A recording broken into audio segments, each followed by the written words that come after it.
What's up, everybody? DeFi Darius, Digital Asset Junkie TV. Thank you so much for tuning in.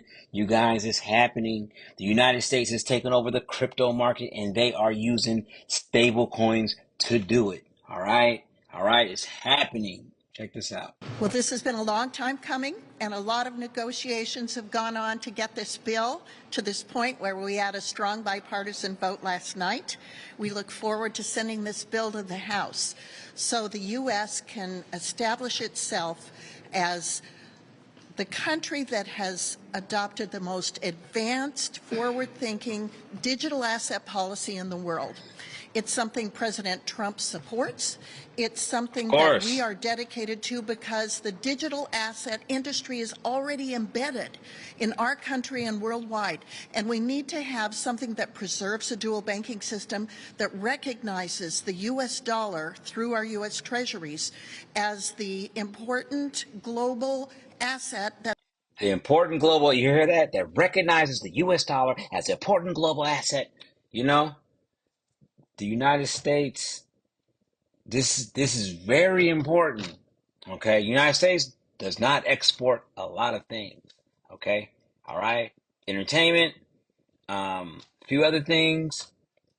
Okay, and hope. All right.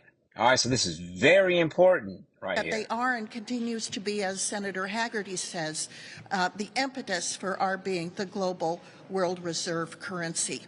This week, Coinbase, a digital asset company, joins the S&P 500, the first digital asset company to join the S&P 500. Digital assets are here to stay. Among the 20 largest holders in the world of U.S. treasuries is a stablecoin. These are embedded assets that we haven't regulated, that we haven't welcomed into our country until the Genius Act. I want to thank Senator Haggerty for his tireless work on this. I want to thank Senator Thune for giving us another chance at getting this to closure. And it is a great advance forward, not only for the U.S. Senate in that it is the first bill that's come out of the Banking Committee in 8 years, but it is our first effort to integrate our country. First bill that came out of the banking committee in 8 years.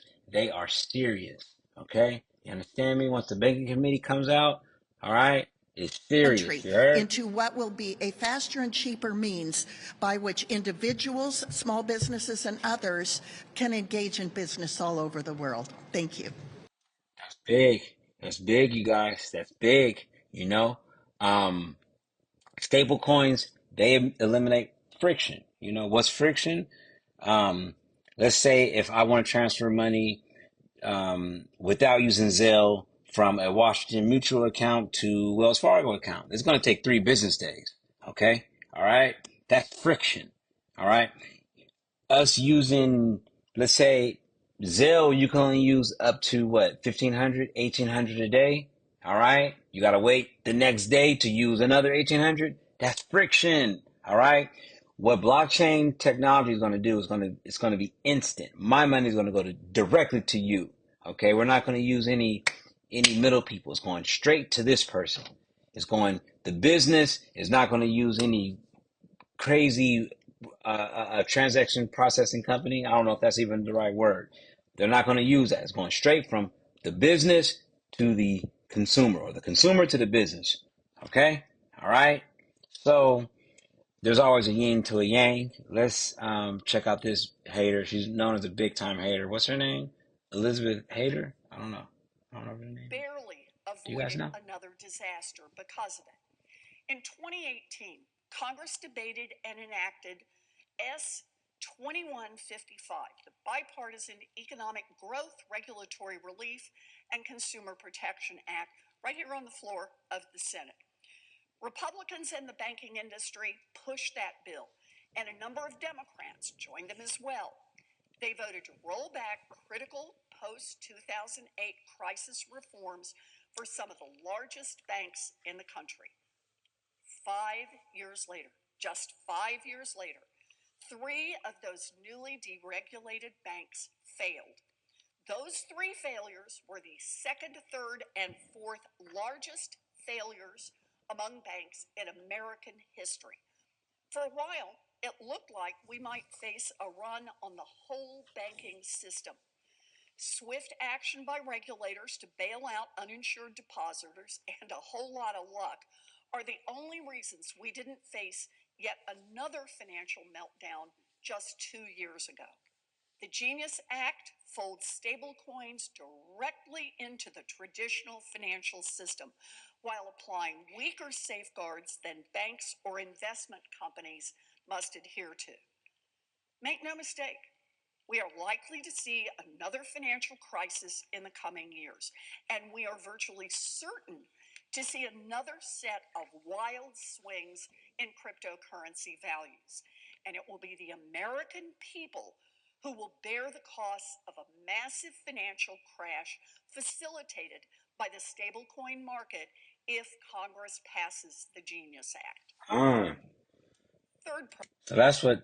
So Elizabeth Warren is pretty much saying that. I'm sorry, did I say Warren? Elizabeth Hader is saying that if this Genius Act is passed, um, it's going to destroy the economy. Interesting. if this Interesting. bill passes, it will mean easier access to money for terrorists and drug cartels. Oh my gosh. Even today, Easier access for money for terrorists and drug cartel. Well, it's easier traceable then, if that's the case. Okay, drug cartels and terrorists and criminal organizations, they're always going to get money. They're always going to figure out new and innovative ways to get to that. the Okay, crypto come on. industry's own analysts are calling stablecoins, quote, the new kingpin of illicit crypto activity. The bill includes glaring loopholes that would allow Tether, which has reportedly become the cryptocurrency of choice for illicit actors because of its alleged willingness to turn a blind eye to money laundering, to now get access to U.S. markets. In fact, the bill text now contains a so-called decentralized finance loophole that allows Tether and other non-compliant stablecoins to access U.S. markets without any constraints. A loophole that does not exist today and that didn't even exist in the bill until this past weekend. If this bill passes, it will allow Elon Musk and Mark Zuckerberg to issue their own money. The bill still permits big tech companies and other conglomerates to issue their own private currencies. Community banks have warned. Did you guys see that she's she's interchanging money and currencies? Okay, The let's bill rewind. still permits big Listen. tech companies and other conglomerates to issue their own private currencies. Community banks have warned us that by creating a parallel, lightly regulated banking system, the stablecoin market will drain deposits from our local community banks and from the communities they serve. There will be less funding available for small businesses and households all across the country. So, All right, I can't listen to this shit no more. I'm sorry, sorry. I'm not an economist. I'm not. I'm a digital asset junkie. What she's saying is blasphemous to me. What are you talking about? What are you talking about? Okay, you worry too much, Elizabeth Hater. Okay, all right, come on now. What are you talking about? How can we? You gotta let. Hold on, before I play this next clip of Elizabeth's best friend. You gotta live by. Somebody please tag Elizabeth Warren. Okay, and tell her you gotta let a baller ball, man. You gotta let a baller ball, man. You can't be worried about criminals. You know what I mean? recently tens of billions of robots, but that's decades away. At least one. I love watching Elon Musk interviews because he goes steam forward. Like he goes steam forward. He's not unsure about nothing he Decade says. away. It's got to be more than that. It's going to grow very fast. Why do you think that? I think humanoid robots will be the biggest product ever. The demand will be insatiable. You've said that.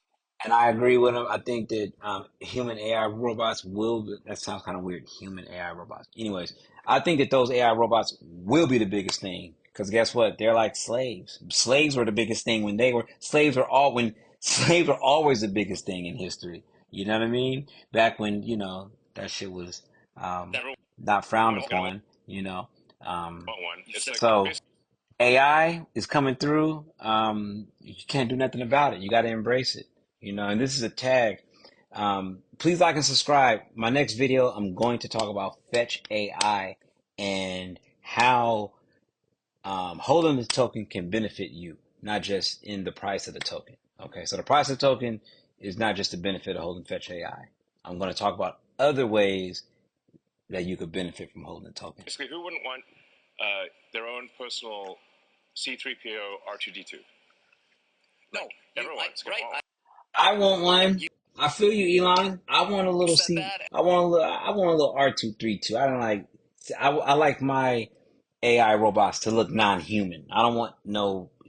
I don't want nothing walking around that looks like a human. Even when there's like a shadow, if there's like a shadow or something, and it looks like a human, no, I don't want that kind of robot. I want a R2D2 kind of And robot. your goal, you've also said, is to produce 1 million robots. I think by 2030. That's what I had you on the record as saying. I think that's a reasonable target. And then start towards sustainable abundance, which you can get into. But I wonder. We've been talking about autonomous and how long it takes to train the automobile to be able to be the equivalent of or exceed human capabilities. But what about these robots? To the extent that how much training are they going to need to actually to be able to do various different types of tasks? Isn't that something a lot of training? I know what he's gonna say. We're gonna get it done. It's gonna get done. He said a lot of trend. Let's rewind it. Let's see what he says. Different types of tasks. Come on. Isn't that something that's going to take a long time? Yeah. Yes, it's going to take a lot of compute resources, and it'll take time. I think there's certain threshold breakthroughs that we think we can achieve, where if Optimus can watch videos, YouTube videos or how-to videos or whatever, and based on that video, just like a human can, learn how to do that thing, then you really have task extensibility that is dramatic. Yeah. Right. He went in. Elon Musk is funny, man. He went in. He ended that question. He asked him, "How long is it going to take?" And he's talking about like with the capabilities of what it could do. It's like, all right, Elon. All right, Bucko. So what do you guys think, man? Okay, is it happening? Do you guys feel it? Please let me know, man. Please comment, like, and subscribe. Thank you guys so much for tuning in. Digital Asset Junkie TV.